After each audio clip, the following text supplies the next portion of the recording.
Good morning everyone, welcome back to the channel. आज है 22 जुलाई और आज के करंट अफेयर हम यहाँ पर कवर करने वाले हैं। शुरू करेंगे, सबसे पहले एक देखेंगे शॉर्ट न्यूज़। शॉर्ट न्यूज़ क्या है? ओप्पो इंडिया सेटअप करने वाला है भारत में पहला PPP public private partnership model Atal tinkering lab in Kerala. और किसके साथ कोलैबोरेशन में? तो अटल टिंकरिंग लैब ये अटल इनोवेशन मिशन के तहत नीति आयोग का प्लान है ना। तो नीति आयोग के साथ कोलैबोरेशन करके ओप्पो इंडिया ये पहला PPP model based lab setup करने वाला है केरला में।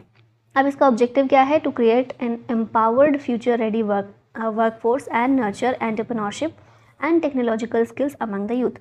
तो बेसिकली जो अटल इनोवेशन मिशन का काम ही है, अटल टिंकरिंग लैब्स का जो काम ही है, उसी में ये हेल्प करने वाला है ओप्पो इंडिया। अब ये अटल इनोवेशन मिशन जो है ये कब लॉन्च हुआ था? 2016 में हुआ था। ईयर याद रखिएगा, इंपॉर्टेंट है। केरला के सीएम है पिनराई विजयन और गवर्नर हैं यहाँ के आरिफ मोहम्मद खान। क्वेश्चंस पर आते हैं। World brain day is celebrated on which date? तो वर्ल्ड ब्रेन डे जो है आज ही के दिन सेलिब्रेट होता है 22 जुलाई को। ठीक है, ऑप्शन नंबर बी यहाँ पर करेक्ट है। और इसकी थीम क्या है 2023 के लिए? Brain health and disability, leave no one behind. What is the rank of Mumbai in QS West Student Cities 2024 ranking? तो ये याद रखना है, टॉप 100 में कोई भी नहीं आई है सिटी। बेस्ट स्टूडेंट सिटीज़ की बात कर रहे हैं ना, तो टॉप 100 में भारत की कोई भी नहीं है। 118th रैंक है मुंबई की। ऑप्शन नंबर डी करेक्ट है यहाँ पर। वर्ल्ड की बेस्ट स्टूडेंट सिटी कौन है? स्टूडेंट्स के लिए रहने के लिए अभी हम देखें तो लंदन है। It is for 5th consecutive time कि लंदन जो है टॉप पर रहा है। ठीक है, लगातार 5वीं बार अभी टॉप पर रहा है। सर्वे 6 पैरामीटर्स पर ये बेस्ड होता है। कौन से हैं? University ranking, student mix, desirability, employer activity, affordability और स्टूडेंट वॉइस। इन 6 पैरामीटर्स पर बेस्ड ये सर्वे किया जाता है। लंदन बेस्ट सिटी रहा है, बेस्ट स्टूडेंट सिटी, और मुंबई की रैंक है 118। यहाँ पर इंडेक्स रिवाइज कर लेते हैं। तो पहला है ग्लोबल फायर पावर इंडेक्स, इसमें इंडिया की रैंक 4th है। टॉप किया है यूएसए ने। एनर्जी ट्रांजिशन इंडेक्स में इंडिया की रैंक 67th है। ग्लोबल कॉम्पिटिटिवनेस इंडेक्स में इंडिया की रैंक 40th है और डेनमार्क ने इसे टॉप किया है। लॉजिस्टिक परफॉर्मेंस इंडेक्स में इंडिया की rank 38th। World happiness report में इंडिया की rank 126। World press freedom index में इंडिया की रैंक 161 है, इसे नॉर्वे ने टॉप किया है। वर्ल्ड वेल्थिएस्ट सिटीज़ की बात करें तो न्यूयॉर्क फर्स्ट पर रहा है, मुंबई 21st, दिल्ली 36, कोलकाता 63rd और हैदराबाद 65th नंबर पर। World's most criminal countries ranking में इंडिया की रैंक 77th है और इसे टॉप किया है वेनेजुएला ने। Who has become the second pace bowler to take 600 wickets in test cricket? ये हैं Stuart Broad. Option number B यहाँ पर करेक्ट है। इंग्लैंड के ये प्लेयर हैं और ये सेकेंड पेस बॉलर बने हैं जिन्होंने 600 विकेट्स लिए हैं टेस्ट क्रिकेट में। अब हम बात करें सेकेंड पेस बॉलर हैं ऐसे, तो टॉप कौन से हैं? पहले नंबर पर कौन है? जेम्स एंडरसन हैं इंग्लैंड के, जिन्होंने ये उपलब्धि अचीव की थी। अभी सेकेंड पेस बॉलर ये बने हैं। ठीक है, स्पोर्ट्स करंट अफेयर यहाँ पर रिवाइज कर लेते हैं। विंबलडन ओपन हमने बात की थी। Men's category Carlos Alcaraz Novak जोकोविच को हराकर। विमेन कैटेगरी में मार्केटा वोंड्रोसोवा जीती हैं। फ्रेंच ओपन में मेंस कैटेगरी नोवाक जोकोविच, विमेन में Iga Swiatek. ICC world test championship Australia जीता है भारत को हराकर। 3rd Khelo India university games Punjab university जीती है।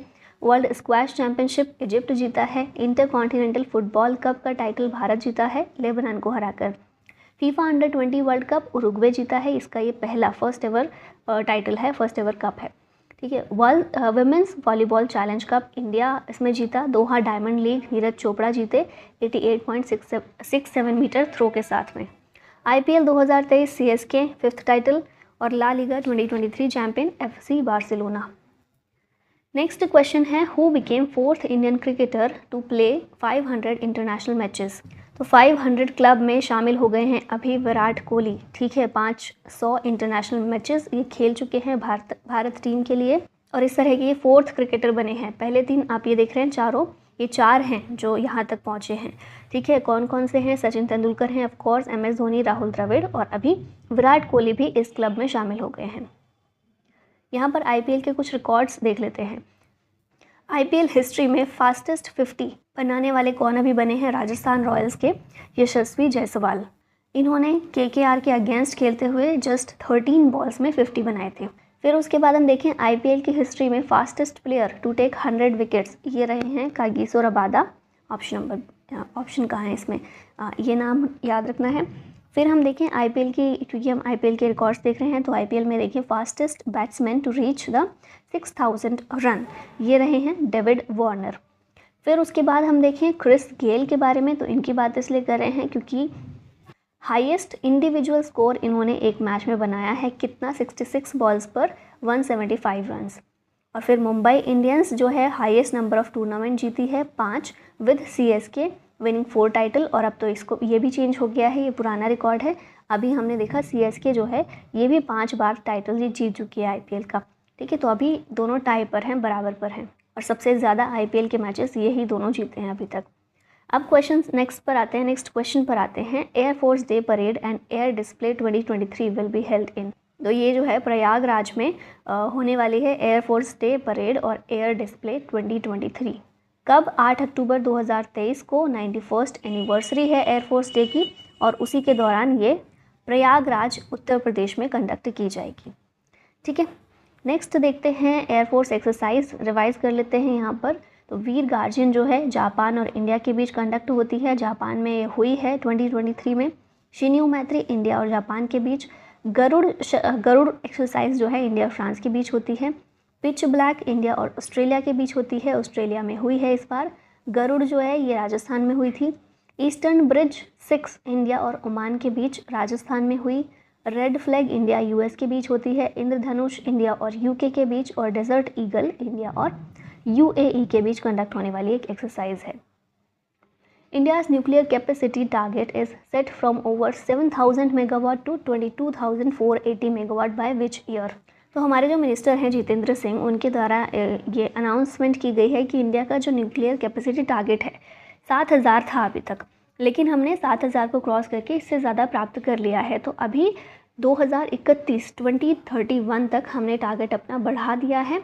कितना बढ़ा दिया है? 7,000 से बढ़ाकर 22,480 कर दिया है, ठीक है। Present installed nuclear power capacity Bharat में कितनी है? 7,480 megawatt, comprising 23 nuclear power reactors, ठीक है।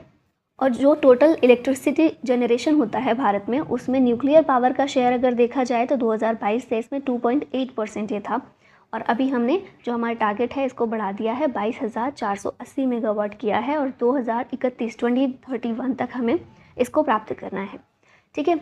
नेक्स्ट क्वेश्चन है, विच union ministry launch the CRCS Sahara portal? इसको कोऑपरेशन मिनिस्ट्री के द्वारा शुरू किया गया है, लॉन्च किया गया है। कौन है कोऑपरेशन मिनिस्टर? हमारे अमित शाह हैं। इन्होंने ही ये पोर्टल लॉन्च किया है, CRCS सहारा रिफंड पोर्टल। बेसिकली क्या है ना, एक केस चल रहा था कोर्ट में, इससे रिलेटेड सहारा ग्रुप के कुछ कोऑपरेटिव सोसाइटीज़ थी जो सहारा ग्रुप से एसोसिएटेड थी, और उसके डिपॉजिटर्स को अपना पैसा वापस चाहिए था। तो इसका फैसला उन्हीं के हक में आया है, और कोर्ट ने बोला है कि उनको रिफ़ंड मिलना है और सरकार को देना पड़ेगा। तो उसी को, उस रिफ़ंड के लिए ही, ये नाम भी देख रहे होंगे ना, रिफ़ंड पोर्टल, तो वो रिफ़ंड के लिए ही इस पोर्टल को बनाया गया है, ठीक है। यहाँ पे देखिए लिखा भी है, this is the part of the refund of 5,000 crore to depositors of 4 Sahara group cooperative societies whose funds are struck. इनके फंड्स जो थे स्ट्रक थे, जिसकी वजह से ये केस चल रहा था, और अभी उनको 5,000 करोड़ रुपए वापस करने हैं डिपॉजिटर्स को, जिस वजह से रिफंड पोर्टल बनाया गया है कोऑपरेशन मिनिस्ट्री के द्वारा, ठीक है। यहाँ पर मिनिस्ट्री और मिनिस्टर्स देख लेते हैं। गजेंद्र सिंह शेखावत जो हैं ये जल शक्ति मिनिस्टर हैं। सर्बानंद सोनोवाल शिपिंग और वाटरवेज मिनिस्टर हैं। अमित शाह होम मिनिस्टर भी हैं, साथ में कोऑपरेशन मिनिस्टर भी हैं। राजनाथ सिंह हमारे डिफेंस मिनिस्टर हैं। धर्मेंद्र प्रधान एजुकेशन मिनिस्टर हैं। Smriti Irani women and child development और माइनॉरिटी अफेयर्स मिनिस्टर हैं। निर्मला सीतारमन फाइनेंस मिनिस्टर हैं। Arjun Ram Meghwal law and justice minister हैं। किरण रिजिजू अर्थ साइंसेज मिनिस्टर हैं। गिरिराज सिंह रूरल डेवलपमेंट और पंचायती राज मिनिस्टर हैं। और अनुराग सिंह ठाकुर स्पोर्ट्स और यूथ अफेयर्स मिनिस्टर हैं। Which country is hosting the global food regulators summit 2023? तो ये जो समिट है भारत इसको होस्ट कर रहा है। ऑप्शन नंबर बी यहाँ पर करेक्ट है। एक G20 इवेंट के रूप में पहली बार ये समिट भारत में ऑर्गेनाइज़ की जा रही है। कहाँ पर? दिल्ली में। समिट ऑर्गेनाइज कौन कर रहा है? FSSAI food safety and standards authority of India कर रही है, under the aegis of ministry of health and family welfare, ठीक है। और मिनिस्टर कौन है इस समय? मनसुख मंडाविया हैं। यहाँ पर समिट्स रिवाइज कर लेते हैं। India ASEAN conference on traditional medicine, याद कीजिए नई दिल्ली में हुई थी। 3rd world Hindu conference Bangkok में ऑर्गेनाइज की जानी है। 8th global pharmaceutical quality summit, इसको मुंबई में किया गया। 76th session of the world health assembly Geneva Switzerland में। इंडिया ने होस्ट की first ever physical Shanghai cooperation organisation startup forum कहाँ पर? नई दिल्ली में। 42nd आसियान समिट इंडोनेशिया में। G20 समिट भारत में। G7 समिट ये जापान में देखने को मिलेगी। नाटो समिट जो है लिथुआनिया में होगी। अंत्योदय अन्न योजना is the scheme of which state और यूटी? तो दिल्ली की ये स्कीम है एक अंत्योदय अन्न योजना। इसके तहत अभी क्या किया गया कि शुगर का डिस्ट्रीब्यूशन को भी फ्री ऑफ कॉस्ट अवेलेबल करवा दिया गया है। Delhi cabinet headed by CM Arvind Kejriwal approved a proposal to provide 1 kg of free sugar to over 2.80 lakh underprivileged families. और कब तक? दिसंबर 2023 तक ये 1 किलो फ्री शुगर हर मंथ प्रोवाइड की जाएगी। ठीक है, तो राशन जो प्रोवाइड किया जाता है उसके साथ में अब 1 kg शुगर भी प्रोवाइड करने की योजना इसमें ऐड की गई है। G20 think quiz for school students is launched by home? तो ये जो क्विज़ है 2nd एडिशन है पहली चीज़ तो, और स्कूल स्टूडेंट्स के लिए है, 9th से लेकर 12th तक के बच्चों के लिए है ये। और किसके द्वारा इसको लॉन्च किया गया? तो याद रखना है इंडियन नेवी के द्वारा, और थोड़ा सा अलग है इसका आंसर, इसलिए इम्पॉर्टेंट है याद रखना। 2nd edition of Indian navy quiz G20 think under the aegis of the G20 secretariat and the navy welfare and wellness association in new Delhi. इसको लॉन्च किया गया है 9th से 12th के स्टूडेंट के लिए, under which national round is expected to see the participation of over 10,000 schools from all parts of the nation. ठीक है, नेक्स्ट यहाँ पर अब लास्ट में आप लोगों के लिए क्वेश्चन है, who has been appointed as the new DG of the railway protection force? Rakesh Yadav, Manoj Yadav, Ravishankar या फिर PK शुक्ला? इसका करेक्ट आंसर आप लोगों को देना है कमेंट बॉक्स में। और इसी के साथ फाइनली वीडियो का होता है and. Thank you so much for watching. जय हिंद।